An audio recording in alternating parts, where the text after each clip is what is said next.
Kate here with Young Survival Coalition with Dr. Tripathy from MD Anderson. He is the chair of the Department of Breast Medical Oncology. A lot of things being talked about this week from San Antonio, including the really big study, the MONALEESA-7 trial, which has some really cool implications for young women, I think. So I'm going to ask Dr. Tripathy to sort of explain what this drug is being used for and sort of how it works. It's called a CDK4/6 inhibitor, what the MONALEESA-7 trial showed us, and how does that impact young women? Well, the MONALEESA trial is important. Actually, it's MONALEESA-7 to be complete. Is important because it was really one of the first trials in a long time to be dedicated to premenopausal patients. So by way of background, we've known for a long time that for patients with advanced breast cancer that is hormone receptor positive and HER2 negative, so what that means is that it expresses the estrogen receptor and it's responsive to hormonal therapies.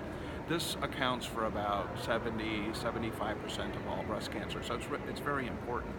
And in patients with advanced breast cancer, we commonly use endocrine therapies like tamoxifen or aromatase inhibitors. These are drugs that block the impact of estrogen on the tumor cells and is commonly used as the initial treatment for patients with advanced tumors of this type. And we actually prefer to use hormonal therapies as opposed to chemotherapy because they're equally effective and have much less in the way of side effects. Most of the work in this area and most of the research has been in postmenopausal patients because most of the patients, in fact, are postmenopausal. But in the US, about 20–25% of patients diagnosed with breast cancer are actually premenopausal. And in many parts of the world, that number is even higher. And it's been a long time since we've actually done research specifically in premenopausal patients. Now, what we have done maybe 20 years ago for premenopausal patients is ask the important question, do we need to suppress ovarian function? In other words, do we need to make the ovaries not make estrogen? And that can be either done with monthly injections or with surgical removal of the ovaries. It does cause side effects of menopause, but it turns out that it makes the hormonal drug that you give with it, either tamoxifen or an aromatase inhibitor, work much better. So that has been the standard of care for many years. Now, in the last couple of years, this new class of drugs called cyclin-dependent kinase inhibitors has come on the scene.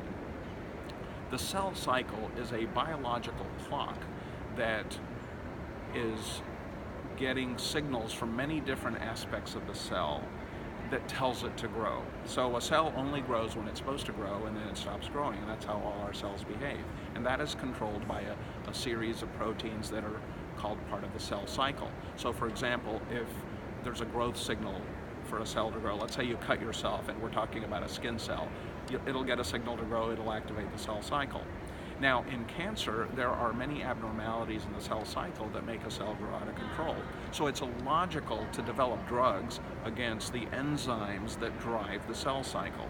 One of these enzymes is called cyclin-dependent kinase. It's actually a family of enzymes, and two of these sub-family members, CDK4 and 6, which stands for cyclin-dependent kinase, are known to be targets that actually can be helpful in breast cancer.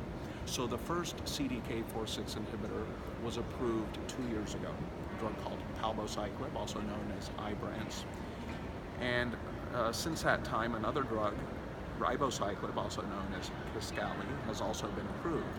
And both of these drugs have been shown to be useful when added to aromatase inhibitor as endocrine therapy, but again, all of these studies were done in postmenopausal patients. So the MONALEESA-7 is the first trial to specifically look at premenopausal patients, use ovarian blockade using a monthly injection called goserelin, and we wanted to show that the CDK4/6 inhibition strategy was just as effective using this strategy as it is in postmenopausal patients. So in this trial, patients received goserelin, and then they could receive either tamoxifen or an aromatase inhibitor, and half the patients got the active drug ribociclib, and the other half got placebo. And when this trial was done and analyzed, we presented these results just yesterday, the benefit was similar as to what has been seen in the other studies. In other words, the progression-free survival was nearly doubled. So that's a big advance, knowing that we can treat patients that are premenopausal and get the same results. We hadn't known that before. The other advance is that this was the first study to test tamoxifen. All the other ones used aromatase inhibitors. Aromatase inhibitors for many patients have really severe side effects. They're usually well tolerated, but there is a group of patients that have to come off treatment, and we're looking for other options. Tamoxifen being one of the older drugs that we commonly use. But we really had never done that with CDK4/6 inhibitors, and with this trial we now know that we get equivalent results. So it's expected that the FDA will approve